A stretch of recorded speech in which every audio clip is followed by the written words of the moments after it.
mu barambura haba harimo bakamabaza factory ezamate hamwe n'abebe kunywa abari kushanga muri Mbarara hamwe n'abahumuza development group abebembire hururu eyo kurinda omujerogo okwijana n'aba factories kwijana abandi abishikubata ho batu no kwenda ngo bakimanye ngo Mbarara nkasite omyaka nketane gukora twabati n'ikikozi ubwo mugero mbuza kuma tarumizo muri Mbarara bintu cyo cyasisika hihi n'urutindo rwa Katete twashanga he balance yombecurwe kandi eji yashanganisha ko bubi ninga jete sewage omugera gwa Rwizi. Timu yagumiza muno kurambura nuko kushanga wabiriho chairman wa Nyamitanga division Z Nwagaba ati imbere bizuba bibenyanja hihi no mugera kandi ati nerusa okurwa munema. Why did you begin without permission? That could be an oversight. No, why? That's an oversight. There's an next if you give man order you manage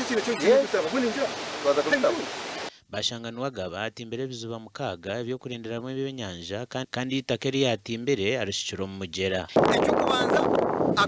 akoze n'icyo biyamani timba fish pond on 100 meters ziba government ze kubanehereza eze kubane etakwena ngo abantu bombekyo ecyakasha ito twaza kwigaza ibintu so twamuhereza grace period ya 2 weeks yayongera yagira ngo MTN ibashanga hino mugera ngo bakamabayo babaherezo kwezi kitari yecyo itunza kwija tugiteme